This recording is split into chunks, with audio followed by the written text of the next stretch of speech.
we're gonna get into. Hello, people out there. Thank you for coming, Grampy. I'm really excited to be able to talk to you.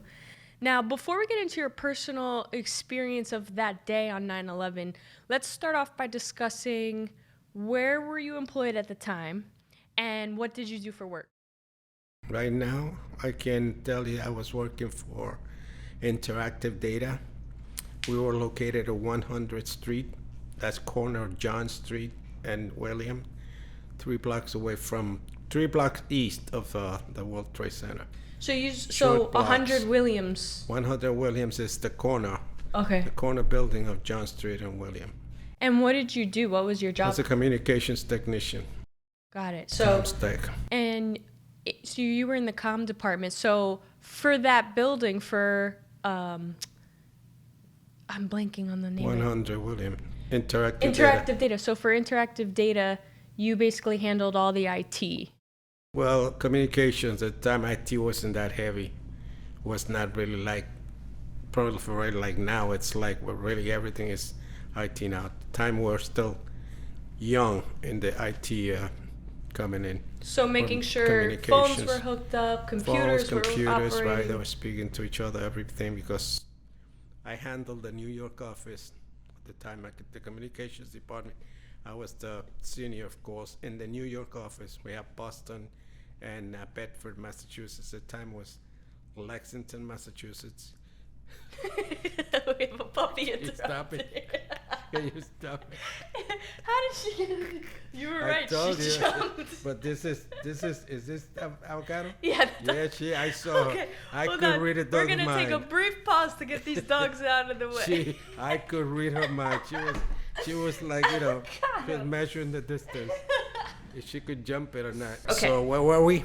By 2001, how many years at that point had you been 10 working years. there? So you were there for 10 years. Started at 91, 2001, that's 10 years. And, what floor were you on? I should remember this. Well, I was on the 16th floor, but we had 3 floors. We had 15, 16, and 17. Okay. So I covered all 3 floors of the company. And back when I used to visit you at the job, you were always on those 3 floors. Right, yeah. You were on 16 was my base office, my department. Your office was on floor 16, which because all the communications I remember. I have kind of a foggy memory on the details of your office, but I loved going to the office because you specifically had restricted area. Your own code to get in. Like a locked. Yeah. It was almost like your office restricted. Was where the servers were. Right, servers and all the communications, everything that controlled the communications of the company. You were the Everything gatekeeper. passed through us, yeah. And what was a typical day like? I mean, I can imagine over 10 years, your responsibilities changed, I but had a routine. I did very little. That's why people used to joke. They used to see me walking on the floors, and they would say, "What do you do?"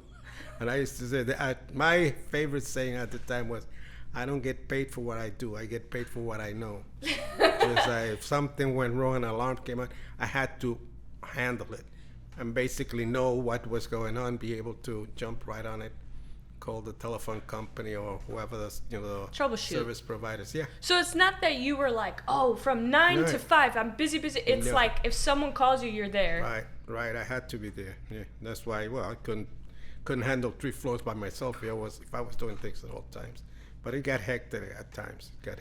I remember. So obviously, when I went into the office with you, it must have been the summertime when I was out of school. Yeah. And I do have random memories. You were always in between your 3 floors. Exactly, it's like everybody knew you. Oh, Rich. Right. Did they call you Rich? Yeah, Ricardo. And you could hear the puppies chewing. So if you hear puppies chewing, they're eating their food. It's but okay. I have like a random memory of you working in conference rooms, making sure phone lines were connected. And televideo was young at that time. I was in charge of when there was bosses wanted to televideo with another office being out of the country or up in Massachusetts. I had to make sure that everything was working before they got into that conference room, because after they started the conference, you couldn't interrupt them.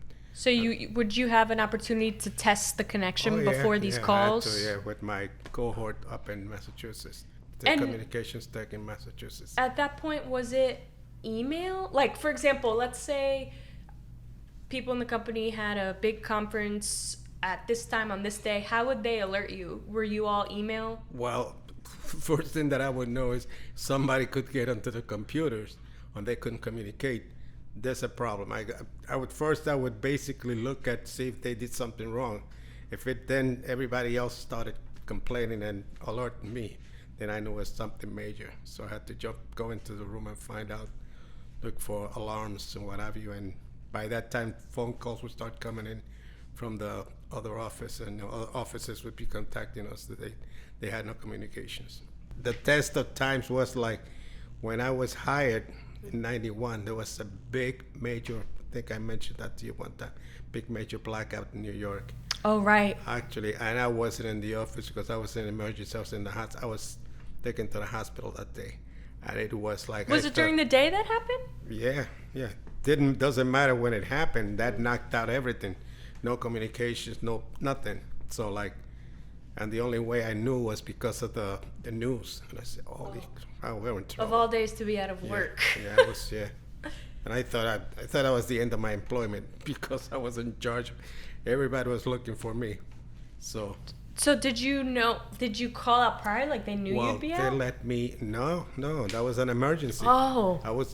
I was ready. I was What ready happened? at home. I was ready to go to work, and I had been having pains on my side for weeks. And that day, after I got dressed, taking a shower, got ready to walk out the door, I had to sit down because the pain became increasingly it turned out to be the gallbladder. Oh. But I didn't know at the time. You knew you couldn't go into work at that point. I could hardly walk, so I wound up calling, asking your grandmother, call 911. I can't move. I know I have to go to the hospital. And at that point, from 91 on, you had the apartment on the Upper East Side, right? Yeah, 419? right, 93rd, on 93rd and 1st. Okay, so you were already there at that point. So they transported me to the nearest hospital, which at the time was Beth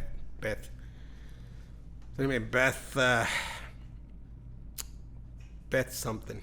Oh, On the now it's Upper New East York Side? Hospital, on the Upper East Side. Oh, it had a different name. Yeah, now it's New York Hospital. Well, there's no New York Hospital now. Everything is something else. I think that I forget what it is. That's why, like certain things I don't remember.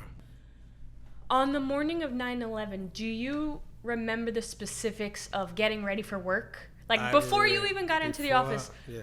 you were very routine, like in a routine. Yes. I always remember that. But like, do you remember it was a normal morning? You were on time. Normal morning. I was on time.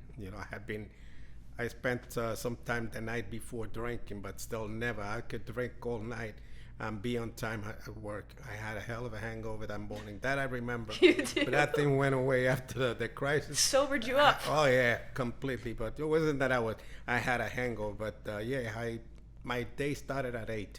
Normally I had to be there at 8 o'clock in the morning. I always showed up either 8 or before 8, but was always on time. And it's basically very little to do in the morning if there's nothing happened during the night.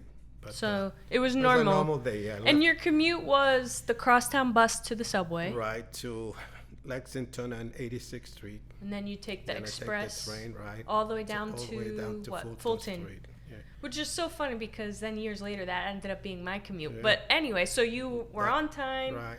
On You got to time. the office. What were Yeah. your hours? I didn't ask you that. 8 to 4. 8 to 4. Okay, so you were already in the office by 8 a.m. Oh yeah, I arrived on time. Yeah. So It's ironic that I remember that that was my stop, and when you come out of that stop, you wouldn't remember because they were gone then. The towers were right there. The first thing when you come out of the train station was you're facing the Right. towers, and you have to turn east to go to work. But that was very, very. After that, it was like you missed it. When you came back to work, you missed those towers. now, when you got into the office, were everyone's hours 8 to 4? Or No. You had people that had been there before me, or some people coming. Most everybody came in at 9. Okay. Very, very few people worked from Which is before. kind of crazy because the first plane hit at 8:46 Right, I a.m. was So already in people the were office probably coming most of by. your Yeah. colleagues were probably in transit, So- but so you're getting to the office. You also had a routine. If I remember at least, get your coffee, Yeah, get all my your coffee, paper, and check the floors. So actually, when the first plane hit, I was not even on my floor. I was on the 17th floor. so you were on the Yeah. top. So you were 17, 15, that's not 16, the and top. 17. The building has a lot more floors now. We were, those 3 floors were our floors, 15, 16, and 17. So when the first plane hit, you were on the 17th floor. Right. What were you doing? First of all, the first indication that something was wrong was that I remember clearly from then on, I remember just clearly. I was speaking to this guy, his name is John Sullivan.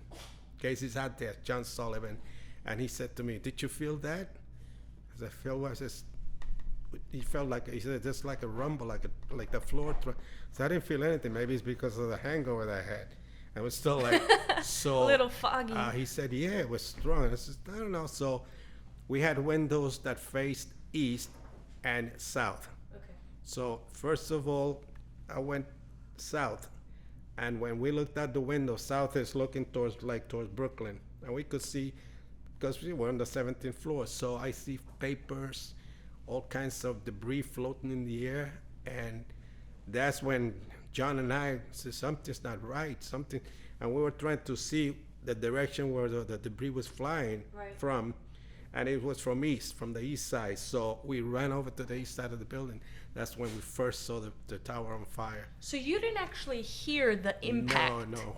I didn't feel it. He felt it. John felt it. And other people felt it too. I cannot say that I felt it. I didn't.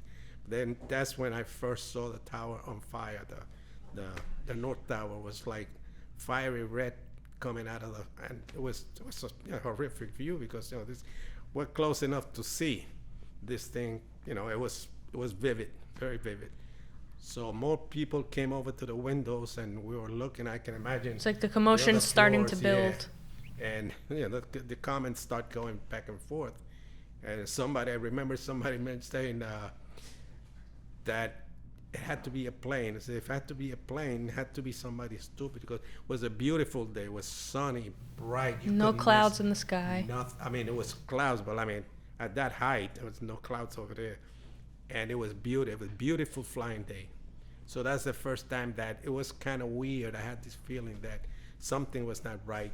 This was not a normal accident. Mm-hmm. But then you leave the window because it's all the things, and then start answering the phones and people are calling. Like my boss had been in town that day, and we didn't know where he was because And normally your boss was in Massachusetts. Right. So he happened to be in he the happened city. to be in New York that day. Rich Talk about Holmes, crazy Him timing. and all the people, and we had said goodbye the night before, and I don't know what hotel they were in, but they had checked out already, and they could not fly. They could not fly out of the city. They wound up renting a van. The only thing they could get was a van. Of course, because the airports were all across the everything country. They started closing down. So, as time went by, we're running around like in a daze because nobody knows what's going on. And between the time that the first plane hit and the second plane hit, there was all kinds of, commotion going on and people were curious. And then we'd go back to the window. At one point, I did see bodies coming down of the, and I told somebody, I said, there are bodies coming. And somebody says, no, that's debris. I says, I can tell debris how it falls. Right. And you can tell a body sort of like, it doesn't fall directly, just like, it tumbles and whatnot, and the debris was, and, there were other things that I said, because the North Tower, that's where that antenna used to be. And I mentioned it to somebody, I don't know how accurate that was, but I told somebody, Johnny, I remember his name, Johnny, co-worker. Johnny, if that, like the heat, I was calculating in my head what's going to happen because that fire was burning. Says nobody can get up there to put it out. And it was tremendous because you could see from the sides that we could see, the east side of the tower and the north side of the tower, we could see at an angle sort of. Fire was coming out from all sides on those floors the plane hit. And I said, that heat is so intense that the structure of the building is going to melt, and when that melts, it's going to collapse, and the tower, the antenna. I said that antenna could reach us over here, and if it topples this way, and the guy said, you're right. If that falls in a way, Being only where, 3 blocks away. yeah, if it topples, if it bounces off tops of all the buildings, it's gonna, hit us. And we were just, Now, when so you mentioned the That was the rumble and first, you, yeah. what were the initial thoughts going through your mind? Of course, you said like, this is weird. It's a beautiful Said- day. But, some people I've heard in watching interviews and talking to different people, some people thought, oh my, what a crazy accident. There's initial reactions, or did something blow, or what was going through your mind before the second plane hit? like I said, I couldn't just stay at the window. I had to go check on my phone, check the equipment, make sure everything was working. Nothing went down.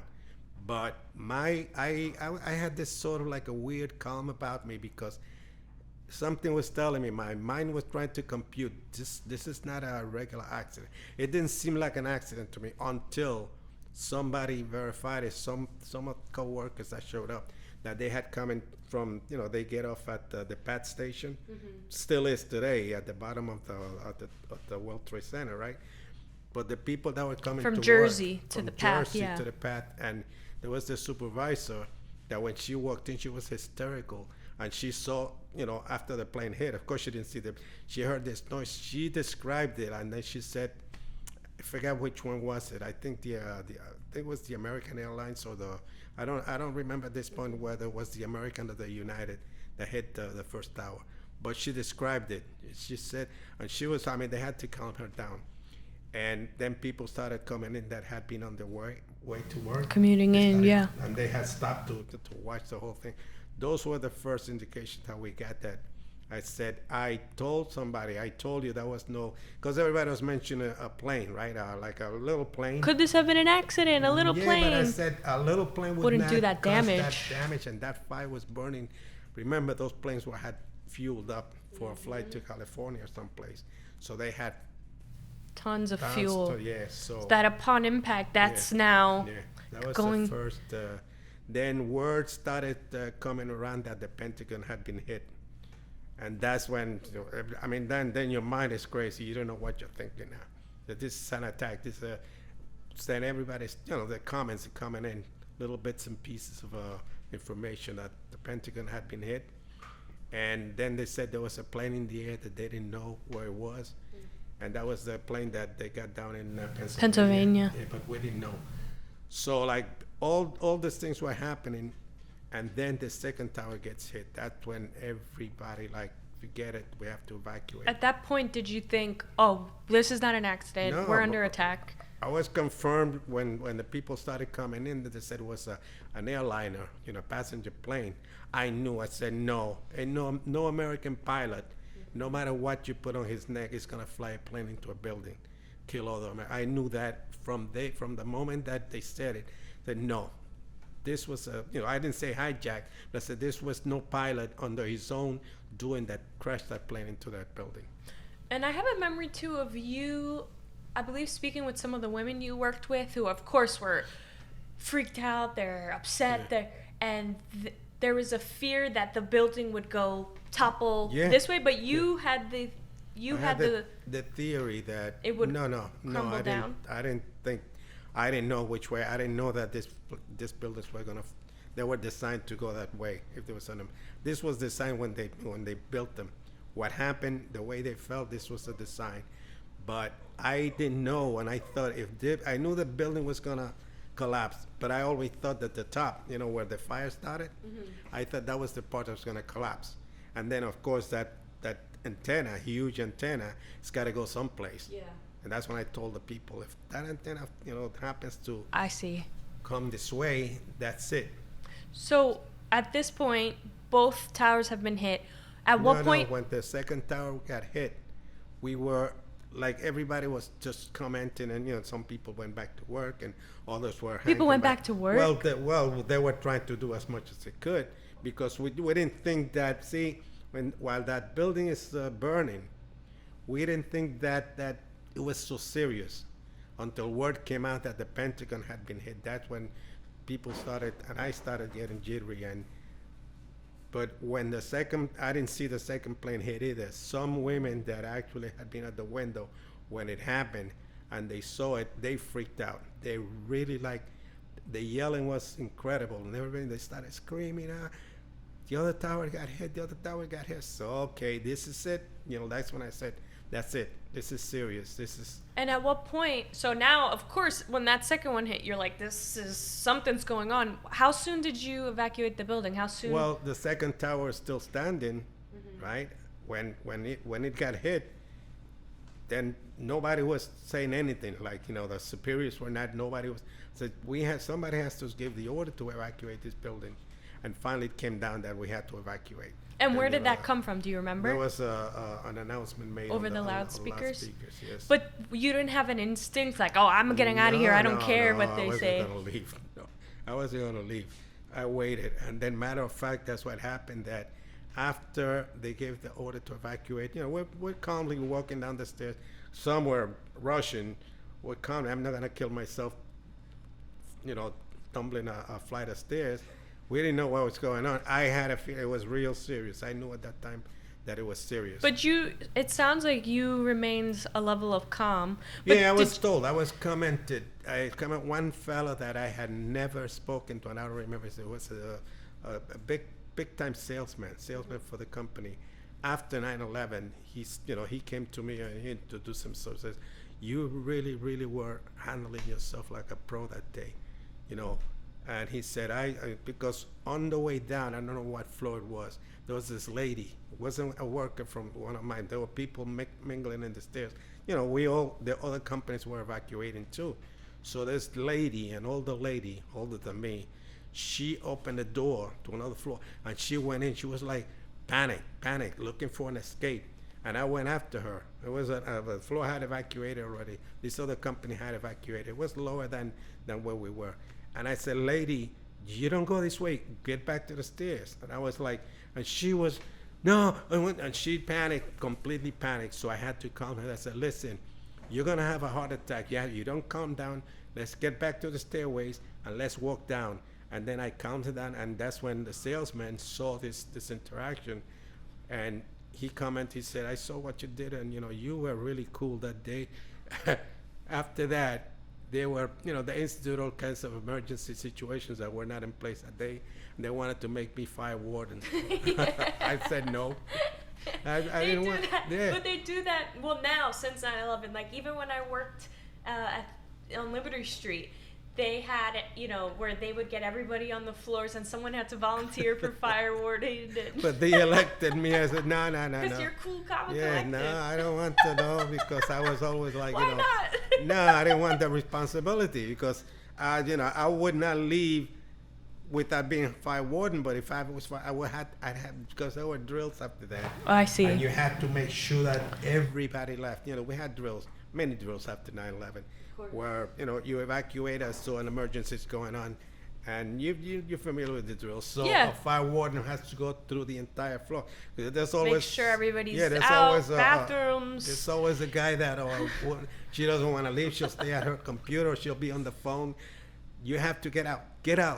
At that point, I would forcefully tell them you have to get out. Of course. To I get know. out. I remember that vividly, having those drills at because I was downtown. Now, did you travel to work with any sort of briefcase, bag? That stayed behind. I was going to say, did you think, screw it, I'm leaving my stuff? No, I left it because I didn't think at that point, still though I knew it was something real bad, I thought we would be coming back.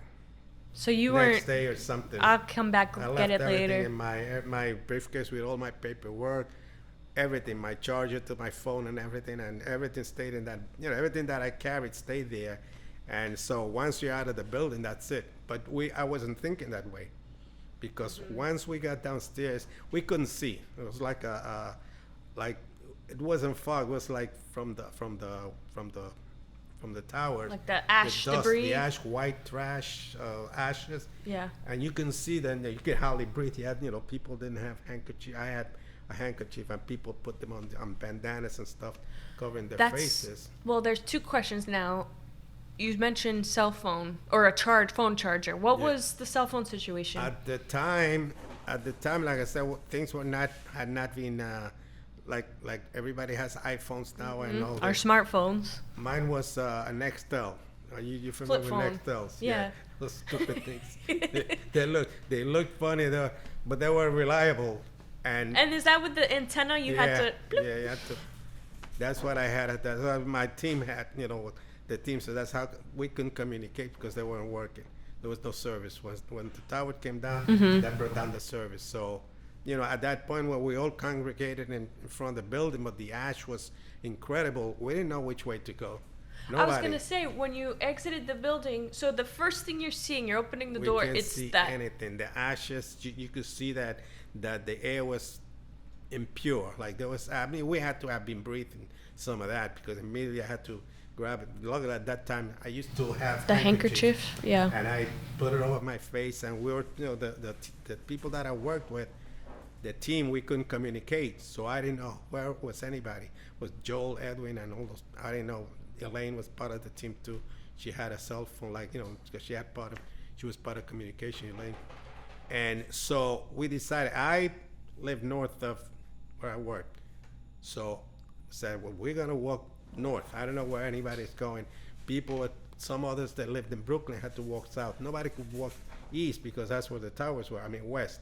That's where the towers were, facing west. At least though you on the Upper East Side, you're going opposite Yeah, of all of this mess.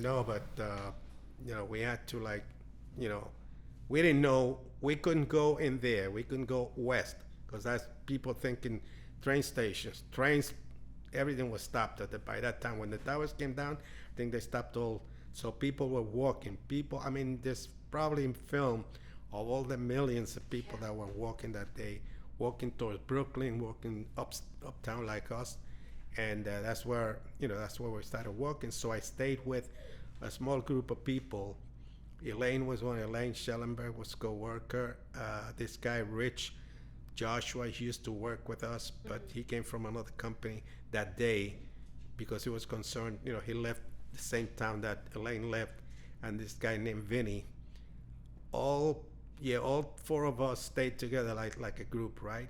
Because we can communicate with anybody else. We couldn't wait around to see how everybody else was doing. How did you even walk though? We walked. I mean, if you couldn't see, just down at your feet. We could hardly see, and started to get better as you went closer to the river, to the East River, because the air. Clearing, a little bit of a clearing. But what I remember vividly that time was we were at the outskirts of Chinatown, because to go uptown you have to go through Chinatown walking, and just as we were reaching Chinatown, I heard this rumble, like a big rumble. That's when the second tower, the south tower, was coming down. Everybody looked back and we saw the tower crumble. I'll never forget that. The tower was. You watched the way it that go. it came, right? That was horrible. Then more ashes. You could see immediately like I've seen in the movies, an atomic explosion. Yeah. All those clouds of ash. And I said, oh, that's gonna get worse now. The air's gonna get worse. So everybody started to rush. The walk became a little rapid then. And what are you guys in silence? Are you talking? Are you? We were, trying to. Yeah, there was. Or is it? It's like you can't even like, believe what you're looking at. The conversation wasn't that. Matter of fact, I don't recall except somebody saying at one point that they heard that there was another plane in the air. I think they were still talking about the one that crashed in Pennsylvania, when nobody knew what was going on with that plane. People, and there was you're scared. What if it comes down and more planes come down? Panic in the air because, and there were people were being nice. The stores that were passing, they were handing out water, free water. But United front, everybody's coming together. Everybody's now at that point with your small pot of people. Did you decide let's all walk to where I live? Yeah, I said I'm heading uptown. You guys are welcome. Had your car parked? My car was parked. The time I was driving your mother's car, a white Nissan. The white Nissan, yeah. And I said, listen, if we make it uptown, I'm willing to give you guys a ride because all three of them lived in Jersey in the same town. That's why they stayed together. It was Elaine, Rich and Vinny, Okay. two guys and a woman, and they all lived in the same town. But I just happened to be accidentally paired with them because we worked together. Right. And as we're walking, I mean, it took us forever. And Rich, Vinny was the guy that he couldn't, there was something physically wrong with him. He couldn't walk or fast. We had to slow down to keep Because up. I imagine that took you, what, Yeah. an hour? No, kidding me, more than that. Minimum. It's a while. Had to be at least 2 or 3 hours walking, but we stopped along the way. We had to stop a few times. Like Vinny had to go to the bathroom a couple of times. But that's the plan was. I said, if we make it uptown to my house, they all came up. I brought them up to the house, and we relaxed for them. Then we started watching the news for a little while, but because they said. So you all successfully made it to the apartment. Right. They came upstairs with you, and you're like trying to figure out what's going on. No, I turned on the TV. That's when we saw how everything that we didn't see how it happened and everything. We started watching the news. We saw the second plane when it hit on TV. We actually didn't see it there, but oh my goodness. And it was, I mean, like what we were witnessing on TV was, we lived through that. So like then the announcement came over that all bridges were closed. Manhattan was on lockdown. So You couldn't go over the GW? right, I told them, well, that's, we waited and waited. I said, look, I'm willing to try crossing over to the Bronx because from the Bronx, maybe we get one of those bridges. But to get out of Manhattan, everything's on a bridge or a tunnel. Everything was on lockdown.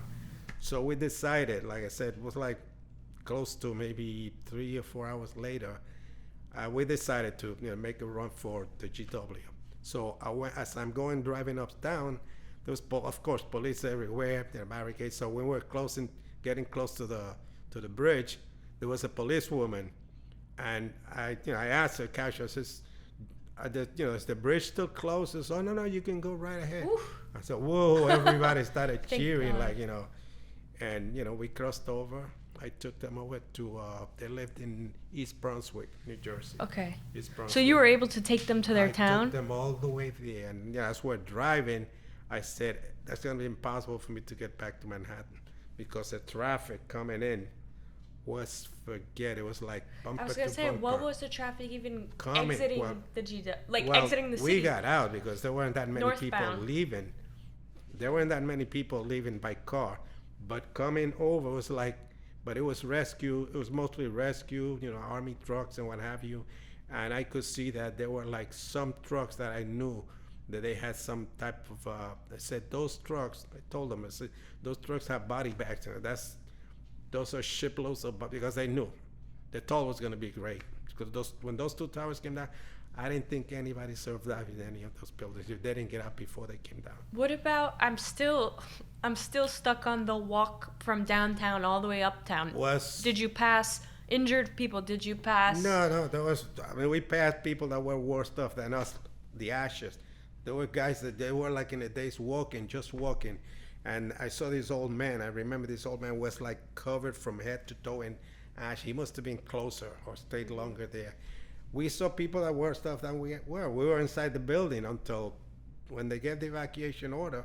The second tower, that's when the tower got hit, not crumbled. When the second tower got, that's when they told us to evacuate. And I can imagine at the apartment. So another thing, Grandma on that day was babysitting for you guys. upstate. Yeah. So we were an hour and a half north of the city with Grandma. And so had you gotten in contact with any of us at that point? No. There was no way. You didn't have No, your cell. no, What about only- the landline at the think- apartment? We tried it. It wasn't working until I started using it when I had an AT. I remember I had an AT, a special card. Communications guys had it, special card that we had a code and we get directly to AT&T, and then they would give us a Transfer call you? for emergencies. So I let them all use it. They got through to their families, and I think I did get through to Grandma. Yeah. Or the She house, knew that it was okay. Okay. Because she told your mother kept calling. They were in Queens because your mother was pregnant with Casey. Yeah. Yeah, she wasn't her whatever month because Casey was born in April. Yep. April, right? Yeah. She was. So yeah, I told Grandma, and then when I drove them to when I drove these three people to Jersey, I mean, it didn't take me long to the normal because the traffic was good. Leaving the city was good, but I knew coming back I wasn't gonna be able to make it back. That traffic, I knew. I was gauged. I says, I'm stuck in Jersey now. Then I say I'm gonna have to go upstate. That's why I wound up at your house that night. And it's so I crazy got home. because I don't have any memory of that. I don't think I saw you when I got to your house. It was close to maybe 8 or 9 o'clock at night. It was nighttime, and I still had ashes on my shoes. I hadn't noticed that, but we went when the thing is like, I mean, we got close that day, closer than we had been before. That day, everybody was close. And you know what I remember vividly? I always had an American flag in my car, right? I was the only car that I saw that had the American flag in the back of my car, you know, in the back by Yeah. the windshield. And after that, everybody was flying the American flag. You don't see that today. Yeah. Well, that there's a- something I saw online that in the weeks after 9/11, you saw flags everywhere. Windows, everywhere, cars, hanging on the everywhere. antennas. Then after that, as people started forgetting it, you know, like, but I remember that. I had my flag was there and I was Well, happy. you had printouts, I remember, right? No, there was a real flag. There was a real Oh. flag, you know, like I have now. Yeah. In the back, and I had when I was driving your car, I always Yeah, had yeah, that yeah. little flag. That's what I had In the back of in the white, Nissan? Yeah, the Nissan. So you made it upstate. And to this day, the only memory I have of that day, I don't even know where you were. I don't I was in remember school. seeing you. I was No, third but I got grade, home second at grade. night. I got to your house at night. And you stayed over? I stayed over, yeah. I don't remember. And that's when I stayed over because the phone went dead finally because the battery died and I didn't have the charger. I was 8, from yeah. your house, I called my boss and I told him, sorry for getting. Oh, he was happy to hear from me. 'Cause, You're alive. I said, took me all this time because the phone died and then I couldn't get in touch with anybody. I died while I was in Jersey because we stopped. The guy Rich, he was a big shot. He was like a boss Yeah. of the other company, and Was he your age? either older or my age. Okay. Older. He could have been older than me, but he was like he was a boss. I don't know what his title was, but he treated us to eat in right. I didn't drop them home immediately. They invited me to go. I guess he wanted to reciprocate. He went. I don't know the restaurant. It was Route 18 in New Brunswick, right? And we went in there and we stayed there for a while. We had a couple of When, that beers. night? That the same day. It was still day. Oh. We had a lot, could name a lot. Everybody was subdued in the restaurant, the workers, everybody. But I'm saying if you got to my house at 8 or 9, how did you? Before you got to my house, you met him. We walked out of the building together, out of place that I work, 100 William. We walked all the way to my house. He was part of the group. Oh, Rich, Rich. Vinny, and Elaine. Okay. Rich treated us to a. I see. I don't know if it was a lunch or dinner. All I know is it was still Once daylight. you had gotten to Jersey To to Jersey, yeah, because it took us hours I to can get. imagine. Like, yeah. what were for the hours and hours and hours you were all together? What was the dialogue? I can't telling believe you, it. I it's can't like believe this. we What is couldn't- going on? We couldn't, it was like, it's one of those things that I can't remember the conversation much. I mean, I think we try to keep it at a normal level.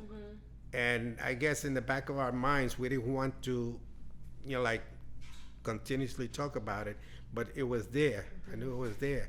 And, after that, when we got home, no, I'm looking, because I'm thinking as I look away.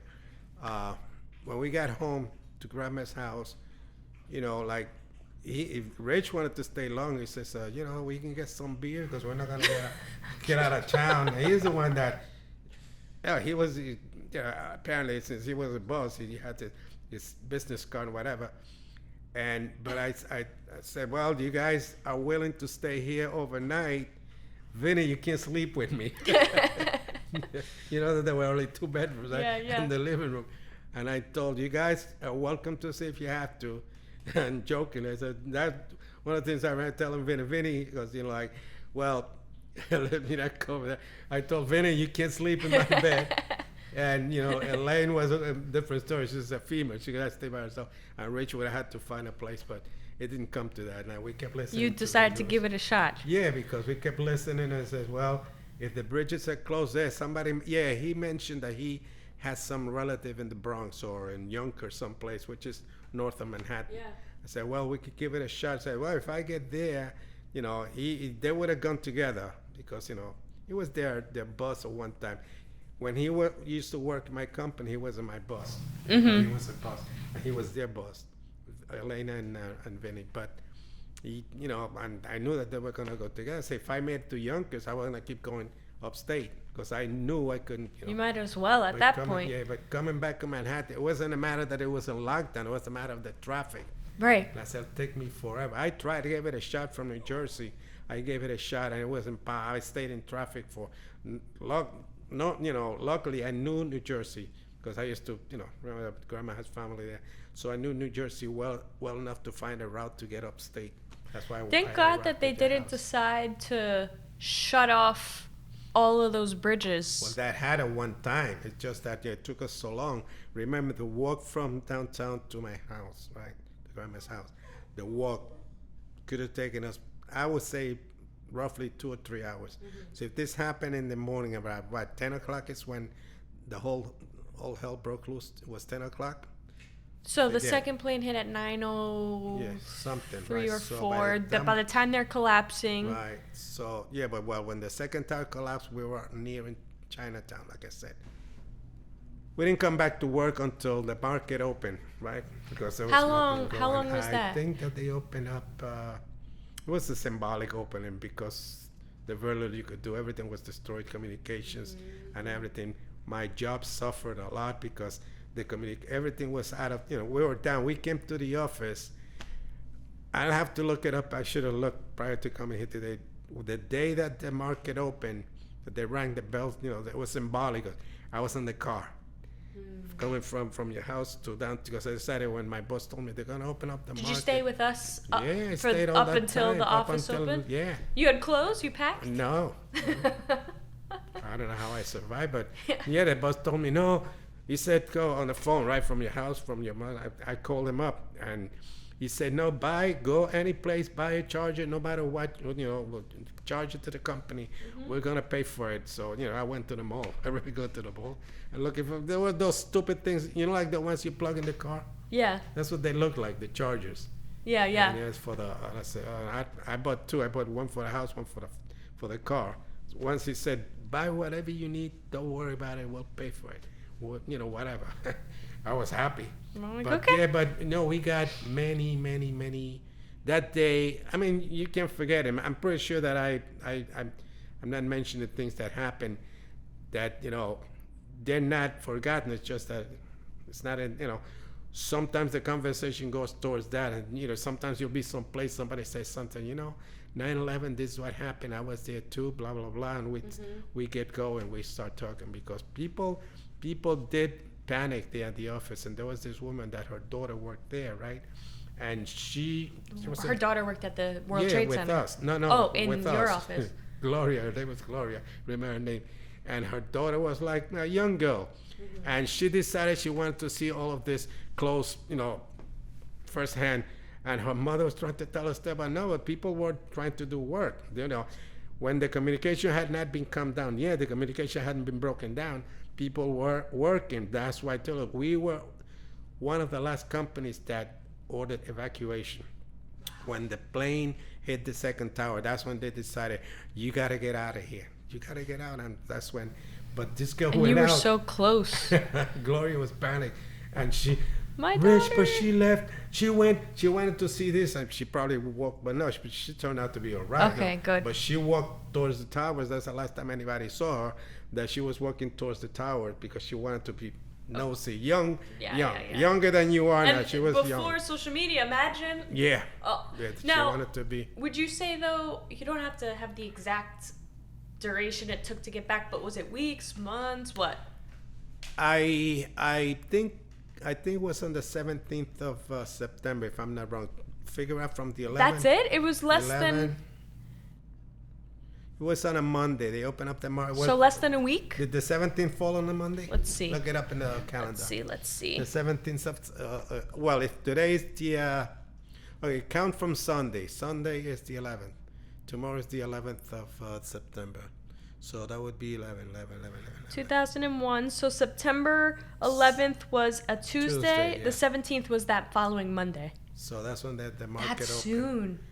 I'm pretty sure that's when it opened because then my boss said that, we were trying to open the office and, all necessary personnel, I was part of it, that we should report to downtown. So, but it was like... How did you feel? Were you hesitant? No, it's my job. And we weren't thinking, that's going to happen again so soon. So... And so really you... Less than a week that you're out of work, what did you... It was symbolic. We were doing nothing. And you got paid still, I'm assuming. Yeah, we were getting paid while we were out anyway. Mm-hmm. And I said to myself, the companies are going to go broke. I was worried about losing the job. But everybody says, like, we were thinking, if we're not there, the company's going to lose. Now, this is millions a day. People, and what happened is that they were very creative. There was a guy that stayed behind. We didn't know one guy. Peter. In the office? In the office, Peter Scuderi. He was in charge of something more. Well, not in charge, but he decided to save there were some tapes, some backup tapes that they're protected. Mm-hmm. So he stayed behind to secure that, and he stayed. He couldn't get out of the building. Did your building get damaged at all? No. Okay. But I'm saying everything is in lockdown. You have no electricity. You have nothing. No. So if you want to go downstairs, you're gonna have to take the escalator. The stairs, right? Imagine 17 floors. If you're on the 7, imagine people were higher than us. I don't recall how many floors we had, but it could have been up to 35. Remember, we could see the World Trade from where we were on the 17th floor. We could see the World Trade Center. We could see the Millennium, which is the highest building between us and the World Trade Center was the Millennium. Mm-hmm. But the way you looked at the World Trade, the Millennium was situated sort of like south, a little bit south of the tower. Okay. That's why we could see the North Tower clearly. The second tower, some part of it. That's why like people that saw it when the plane got hit, they were there looking at the window. Those are the ones that they saw this and they panicked.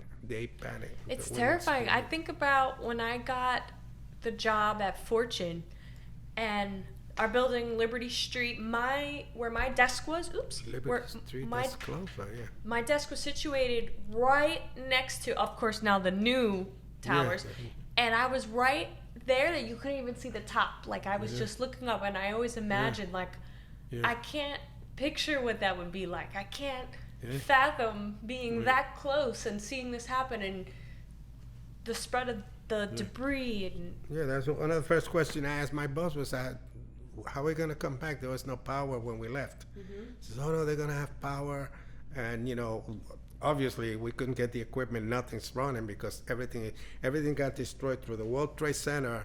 Communications went through there, phone communications and all kinds of communications went through there. Things were not up like they are today, wireless and all that stuff.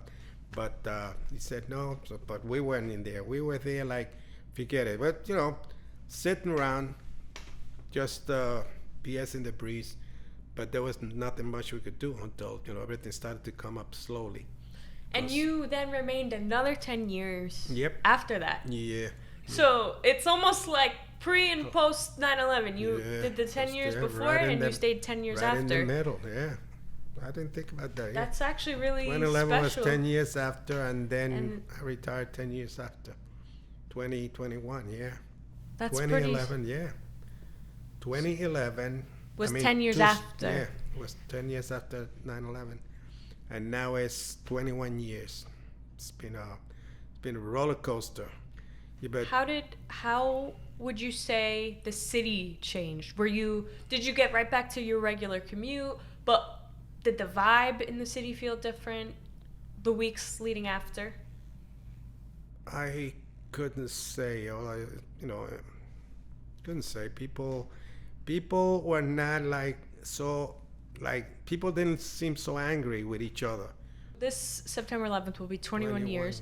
So you were, let me do quick math, 71, 60... 61. 61. Yeah. Right, because you were exactly born 1940. 1940, yeah. I was 51 when David was born. I was 53 when you were born.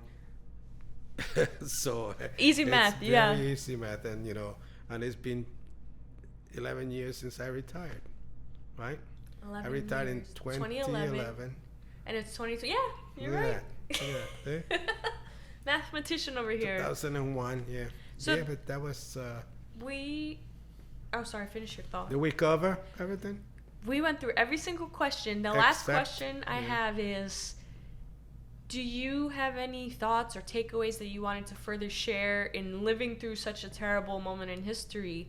The last question is open-ended. It's just kind of like, is there anything overall? No, because I've lived through other tragedies. Of course. May not have been, what do you call, aware of it when I was a kid. I'm 1 year old when Pearl Harbor took place, which is another close to 3,000 people that died then, Americans. And I was impacted, closely impacted, because that's when this country went to war, right? Because of Pearl Harbor. And my father was in the service, so that impacted, me and my family, because, he had. What was your father? So my great-grandfather, he was in the Army. Great-grandfather. Right. Army, yeah, he was in the Army that day when the planes hit. Look, planes involved in 9/11 and 94. When they hit Pearl Harbor, they were celebrating my older sister, just 2 years older than me, the one that passed away. She was born December 7th. So that was hers. They were celebrating her 2-year Her second birthday. He was on leave. And they said that was, panic like 9/11, because they reported those flashes came over the radio. Every, Army person has to report back to blah, blah, blah, blah, blah, blah, blah. So, and I never saw my father until I was about 5 years old. Because he was in the service. He was in Europe, yeah. He went to Europe.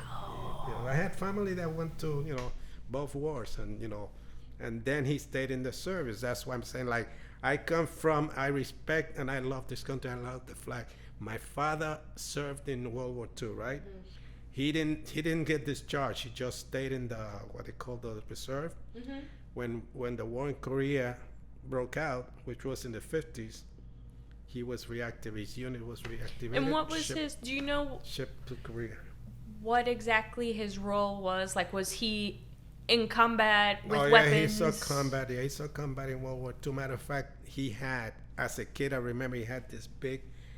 He must have brought from overseas. You ever seen those steamers? They call them steamers in the old days. It's like a big trunk. No, I'm thinking steamer that I used to iron my they call them steamer because the ships were steamers. Steamer trunks they used to, I think. Steamer trunks. I think I read it. Anyway, he had it, but he had it locked all the time, and his memoirs and his memories were there. And after, I was in possession of everything. After years, and I started, in my teens, I started to get through everything. I saw. You were able to look through his stuff? Well, yeah, it was open by that time. There were coins, there were German coins from Belgium, and he had a war girlfriend, because she was beautiful. I remember to this day, I couldn't read English, so he had tons of letter from her. She kept writing, and it was from Belgium. A Belgium gal. Because he was in all those, in all Europe. those countries, and and the stories that I heard secondhand from him, he never spoke to me or my brother about the war, only to his younger brother, my uncle. And we used to stay up at night, my brother. Trying to listen. Yeah, trying to listen, because they would be talking and he would be telling. Because my father, his idea was to try to keep my brother from enlisting in the army. He didn't want you guys to enlist. He didn't want us, and he didn't want his brother, my uncle. That's what I got from the conversation. Due to perhaps what he witnessed, what he experienced. He figured, one time I heard him say, I think I served enough for the two of them, referring to me and my brother. Says, I served in Europe and I served in Korea. That's enough. I don't want him to ever see service. Or he used to tell him, the only uncle that I remember that I liked, because he was on on my father's side. I hated my grandmother. Now we're going into, you wanted to cover this thing too from 9/11. No, this is I good. hate it. This is a continuation of 9/11. All right, sign off. Sign off. Ricardo Goodbye. Rodriguez, Ricardo signing off. Rodriguez signing off for the day. We'll see you back Monday, September 12th. Over and out. Over and out. Goodbye. Nice talking to you. Road. It's got a name, Road. It's a brand of the microphone. Yeah, but I'm calling it Road. Dad, you got a name, Road.